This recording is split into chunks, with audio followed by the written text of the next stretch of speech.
Well, this regime is a shit show.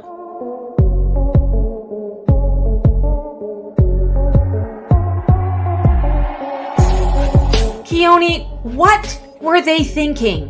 Thinking? You got to stop accusing this administration about thinking.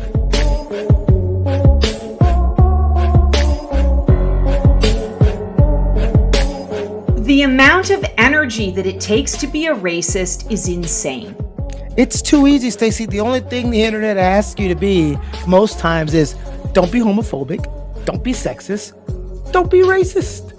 How hard Apparently is that? they can't handle it.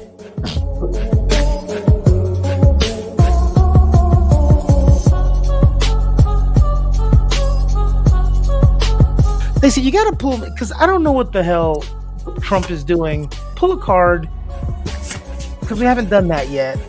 And it's got to be the fool. It's going to be the fool. It has to be the fool. Oh my God! Who's the psychic now?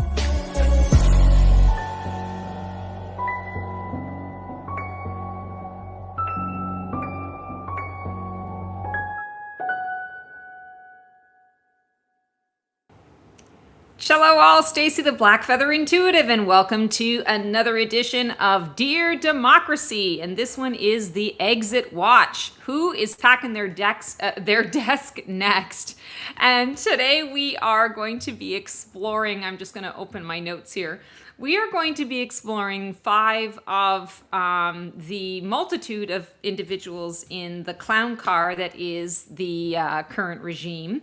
And the first one, and first of all, like this week, so much has transpired. We've had the Freedom 250 show where all of the musicians dropped out.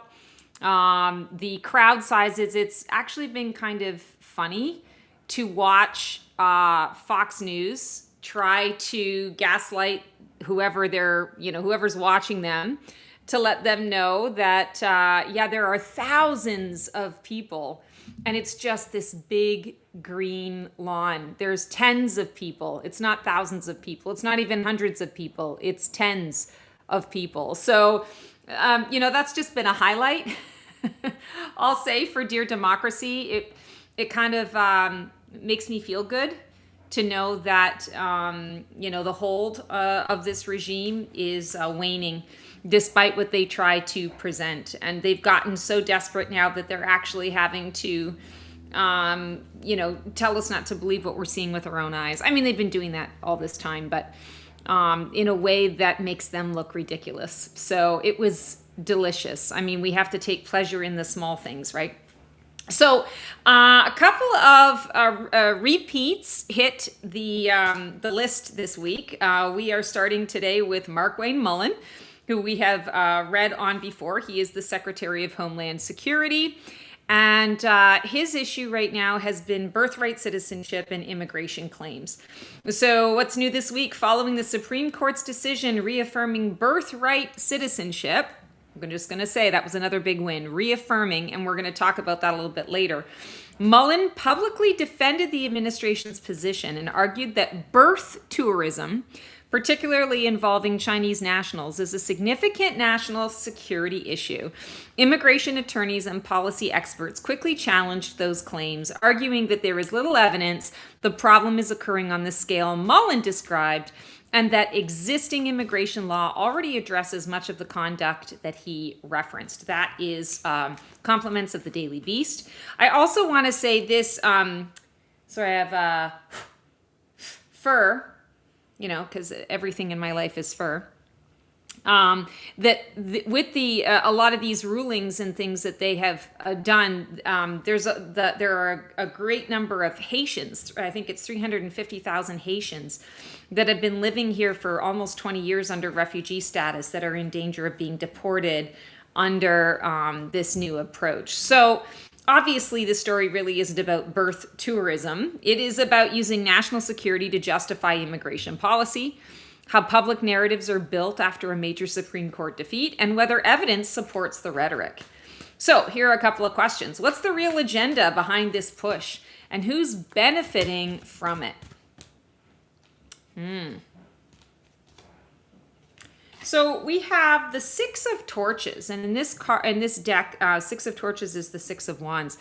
So what's the real agenda behind this push? They're trying to push their narrative. They, as in the regime, are trying to push their narrative. And I actually see Markwayne Mullin, taking his instruction from Stephen Miller. So we have Mullin and Miller, the M's, that are creating a lot of this issue and this drama. And I feel like the real agenda is to get their little victory.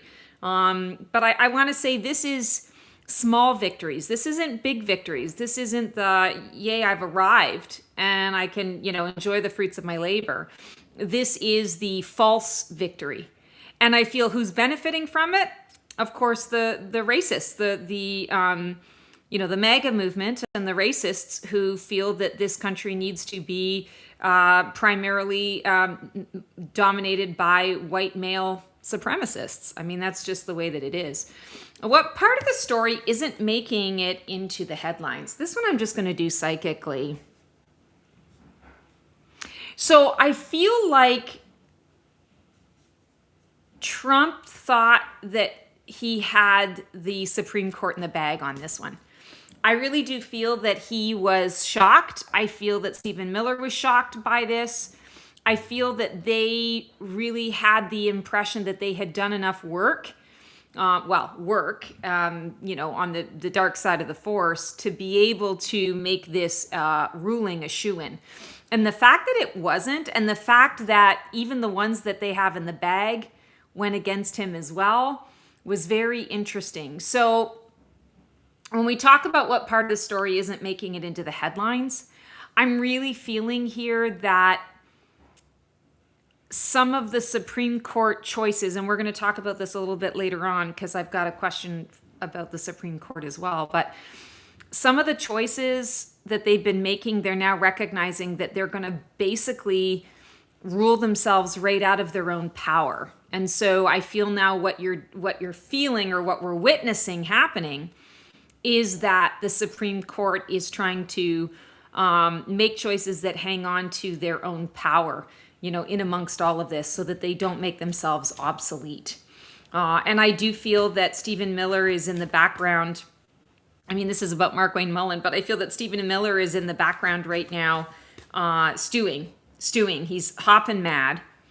And I feel like he's trying to come up with another approach to making this happen. And I feel that he really took a chunk out of Markwayne Mullin regarding this. And so Markwayne Mullin did some testimony in front of Congress. And I mean, it was just a disaster. I mean, you wouldn't expect it to be anything else, but I feel that Stephen Miller is giving him shit for that as well. Is this about solving a problem or selling a narrative? When we're talking about all of this birth tourism, this is obviously selling a narrative. The problem that they're trying to solve doesn't really exist. And let's get a card for it. Yeah, Princess of Pentacles. So Page of Pentacles energy. They're trying to plant seeds. They've already planted some seeds, and they're trying to find a way forward through the forest to be able to get these seeds to grow. They're trying to create a problem where there was no problem. And so definitely selling a narrative in that regard. Where does this issue go off the rails next? Ooh, that's a good question.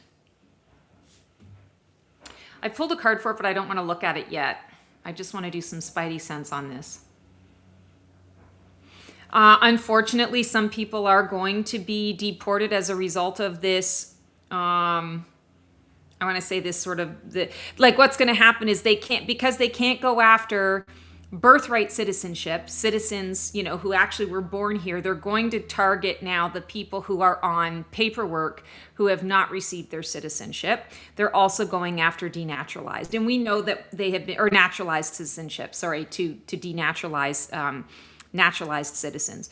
This is something that I feel is the next step, the next wave. And I feel that they're going to push hard for that. So something that we need to keep in mind. Yeah, we got the Judgment card. I don't know if you guys notice or not, but almost every week the Judgment card comes up in one of our Dear Democracy readings. So, Judgment is a big deal. It's the it's the point of no return. It's saying, are we moving forward, or are we going to repeat this cycle over and over and over again? Choose, but choose wisely.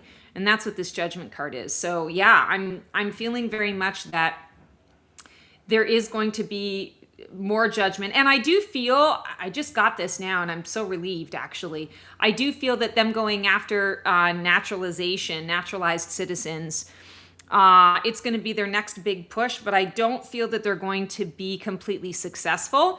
And I feel that there is going to be kind of a questionable ruling that they're going to try and do a workaround, like it's going to be like they're going to loophole it. And I feel that the loophole is going to be overturned. So stay tuned on that. Okay, Todd Blanche is another one who made it onto the list today. And of course, he's the acting attorney general. He's been nominated for attorney general. And a couple of weeks back, I read that I felt like there was going to be a bar association situation that would preclude him from being able to take on this nomination.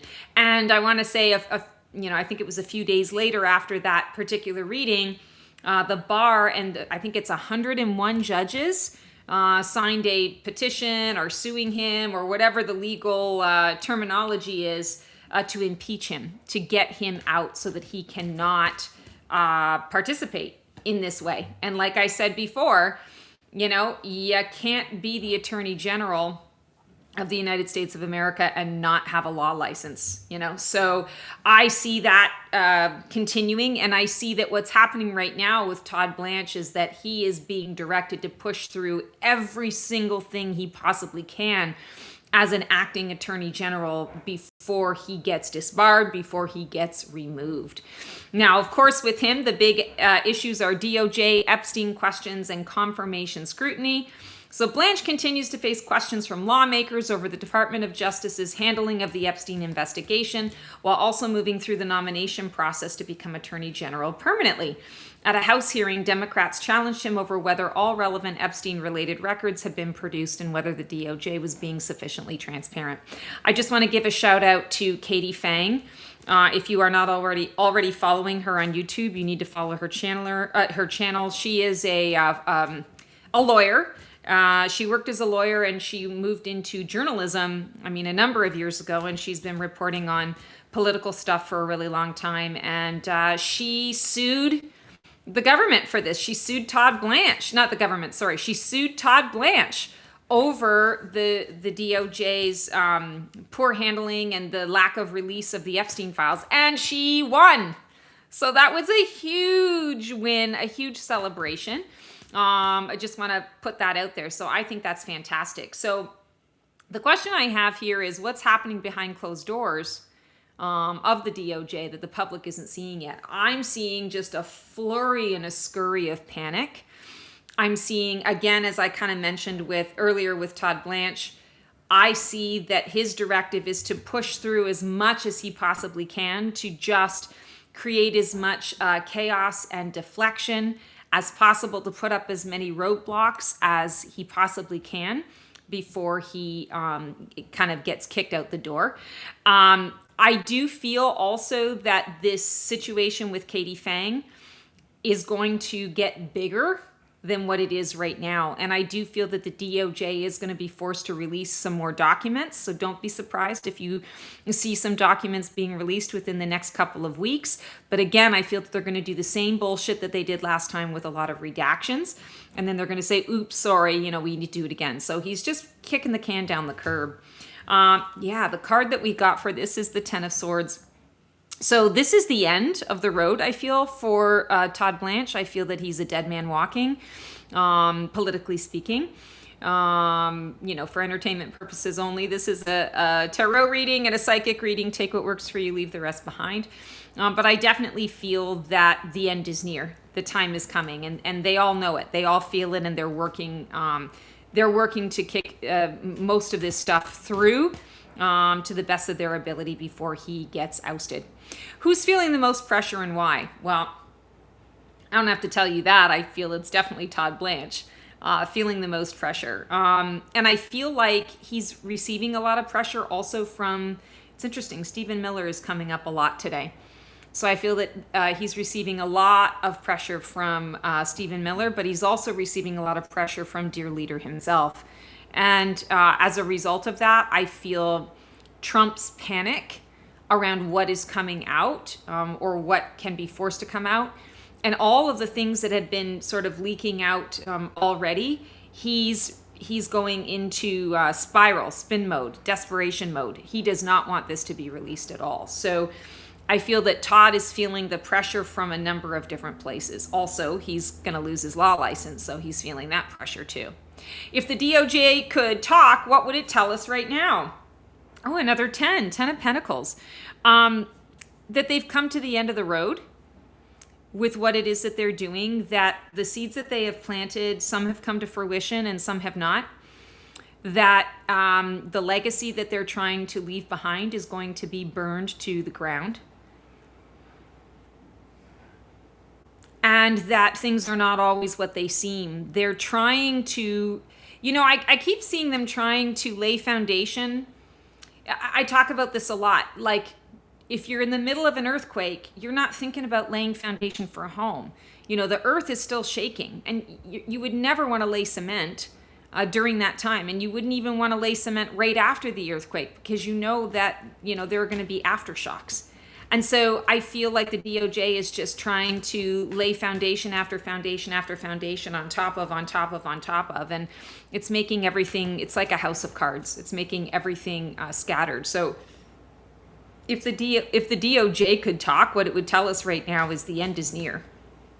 Exposure is going to be happening. And I just saw the number 4 weeks to 4 months. What truth is trying really hard to stay buried? Oh, we know that. That's the Epstein. That's the Epstein files, 115%. I don't even need to go into that. Okay, our third guy today, Bill Pulte, senior administration official under renewed scrutiny. Of course, he's up for national security. Trump has nominated him for that. And of course, the intelligence leadership controversy. He became a part of the larger political controversy after Democrats demanded assurances that he would not serve as acting director of national intelligence while the administration's nominee awaited confirmation. The objections centered on his qualifications for an intelligence role and broader concerns about oversight of national security. So this is about appointments versus qualifications, temporary appointments to powerful offices, and confidence in intelligence leadership. I keep saying to you, I feel like there's something that's going to be coming out around Bill Pulte. He's not the brightest bulb on the tree. I don't feel that he has like intelligence information or intelligent information, but I do feel that he knows where certain bodies are buried.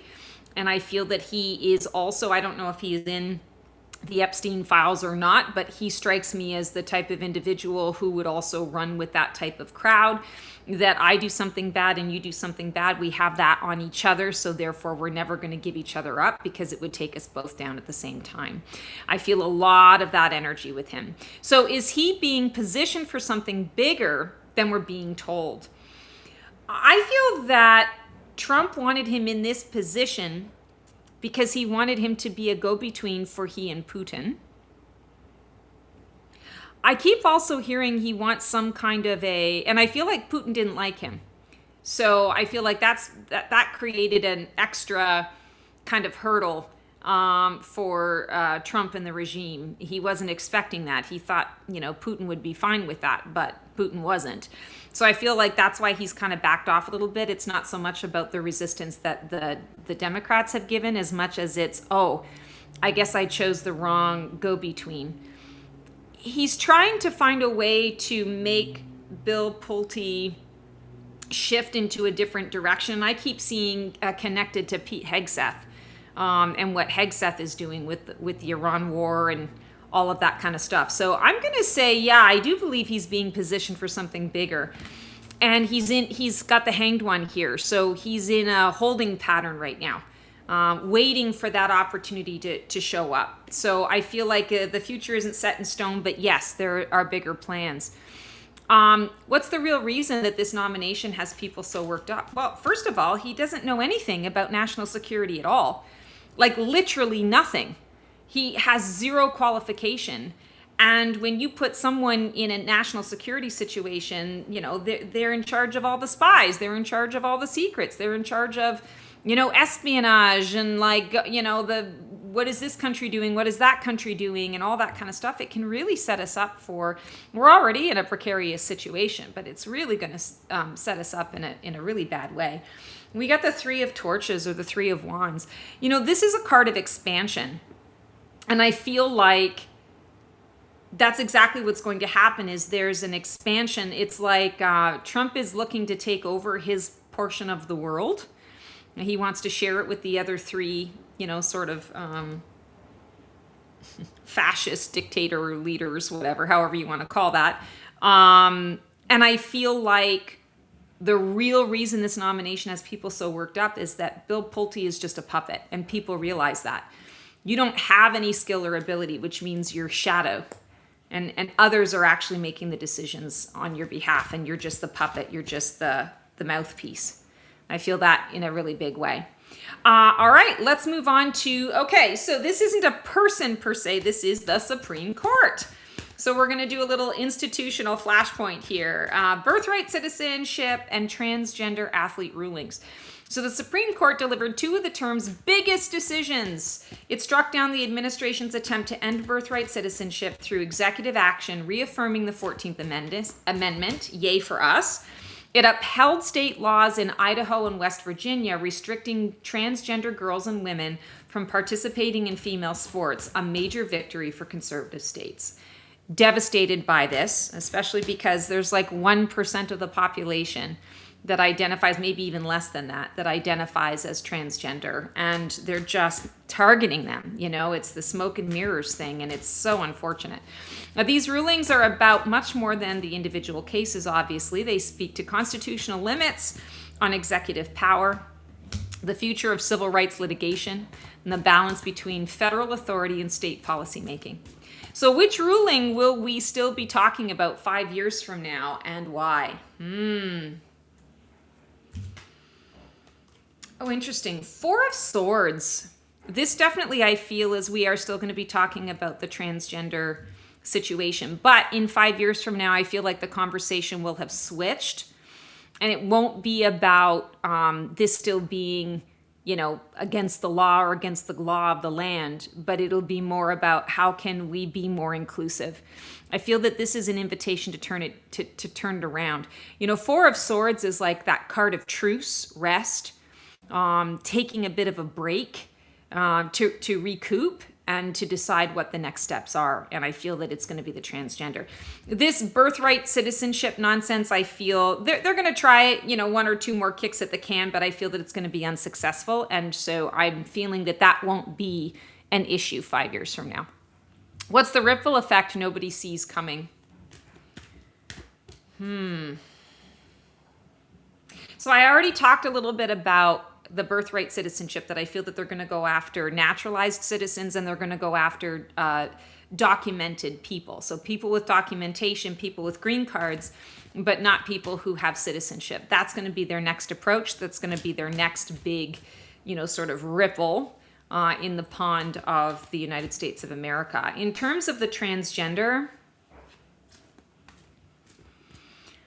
oh, I hate to be the one to have to say this, but I can only give you what I'm getting. So I'm just going to give a little trigger warning here, a trigger alert, and I'm putting it out there to everyone to be safe.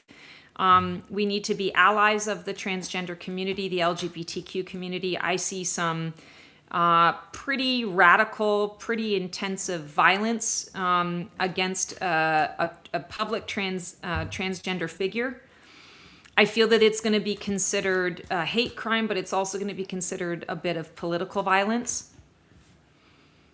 And I feel like this is going to enrage the general public about how heinous this has been, or this will be, and it will shift things up.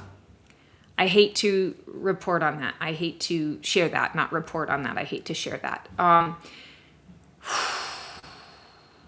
keep getting A. So A for April or A for August. I'm not sure where that falls, but it could be August, which is a couple of months from now. It could also be between now and April of 2027.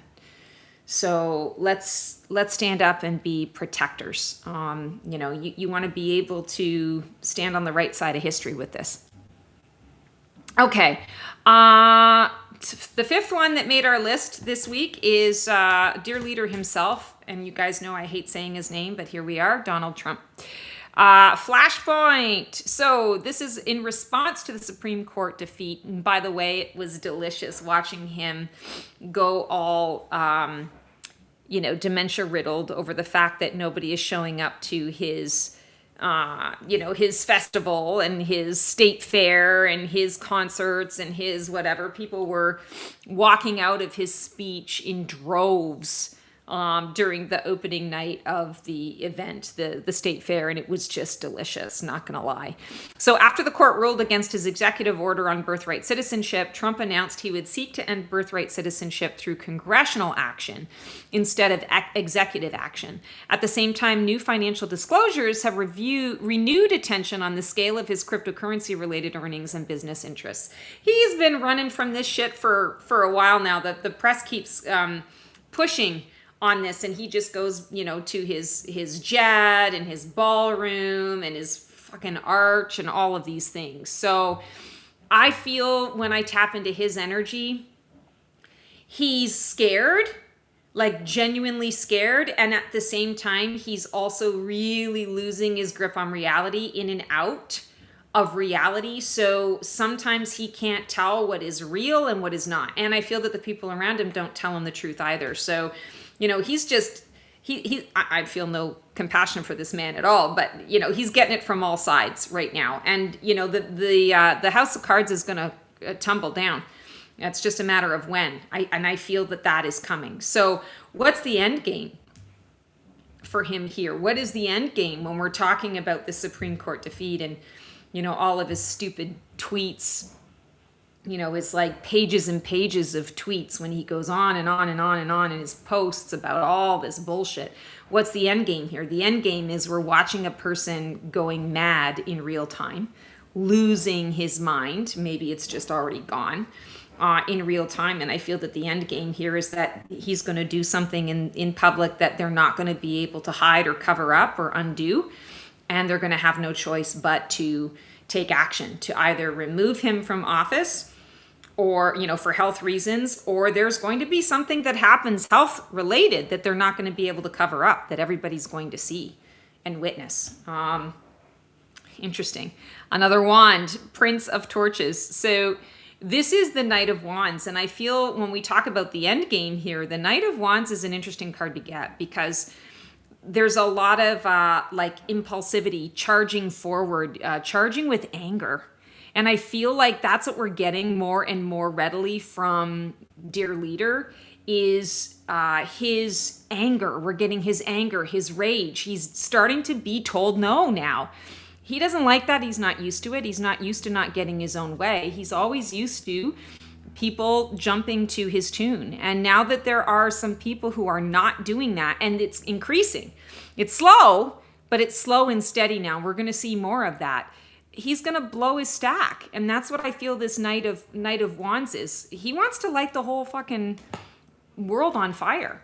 That's what he wants to do. And I do feel that he's going to need to be removed because even his, loyalist of loyal followers, they're going to end up choosing themselves over him. They're going to have no choice because he's going to take them down into the heart of the volcano and they're not going to want to go. What's the administration betting on? And is it going to pay off? Oh my God, another torch. Another wand, 4 of Wands. Okay, so the administration is betting on the fact that the American people will have received enough gaslighting, will have received enough bombardment on so many sides that they're going to allow a new level of government to come through without fighting, without arguing, without paying attention to what's going on. Is it going to pay off? I just keep hearing in my head, not bloody likely. Oh my God, Ace of Torches. Okay, so it's going to have some traction. Whatever they're deciding to do is going to have some traction. but I feel that it's just potential. It's just there. It's a, I always say potential is a nothing burger unless you apply it. And that's exactly what I'm feeling here, is that there's going to be potential to do something else, but the flame gets put out. The flame gets burned out. I do feel that there is I just heard a takeover plan, a succession plan that is happening. And, the leopards are, eating each other's faces at this point. So it's just a matter of watching how that is going to play out. Okay, so with all that information going on, based on these, 5 jackasses that we have explored, based on that, sort of who is the next to go? And of course, we did talk about the Supreme Court, and Alito released a supposed accidental retirement message that's out there and said, oh, it was an accident, it's not really happening. But that's kind of interesting. I don't think anything happens by accident. So, let's look at Alito in connection to the Supreme Court and ousting. So we've got Donald Trump. Let's look at Alito. Let's look at Bill Pulte, Todd Blanche, and Markwayne Mullin. Who, based on this, am I feeling is going to have a world of hurt and going to be the next to go? It's really interesting. I don't think that, Donald Trump is going anytime soon, but I'm still drawn to Todd Blanche. And I feel that he's just going to be under so much pressure, so much scrutiny, that it's going to be almost painful for him to exist. And I'm still feeling a lot of energy. More stuff is going to come out in the next couple of weeks with him that no one's going to be able to deny. And I feel that they're going to try and push through his appointment, but he's not going to be there for very long. He's going to get kicked out. And again, I just keep feeling bar association stuff. But there's also he's going to be fighting a war on a couple of fronts. I feel like, yes, there's bar association, but there's also something else that's coming at him. And I feel like he's going to end up having to kind of duck out. He's going to have to back out from behind the scenes. It's going to be interesting. And I feel like he and Trump have a really long conversation about strategy. And I feel like Trump wants to keep him in power, so he may actually kind of work from behind the scenes. He might be a shadow, again, a shadow person making decisions for the DOJ, and may have a figurehead in there, a figurehead lawyer who really isn't doing the job that they're taking instruction from Todd Blanche. So, all right, guys. So that is our Dear Democracy, the Exit Watch edition for this week. Just keep laughing. Find the joy in life. If we're not laughing, we're crying. So let's keep laughing. It is the July 4th week. And so I wish everyone the happiest of holidays. If you're like me, I'm looking at, I don't know if there's much to celebrate, and at the same time, all the more reason to get out there and celebrate, and to not let, the depression and the fear and the not knowing to stop us from living our joy, and live it in the way that you want to see this world on the other side of all of this nonsense and shenaniganery. All right, guys, until we see you for another episode of Black Feather Couture, Divining a VIP Life, sending you lots of love, lots of support. We'll see you on the flip side, and transform well.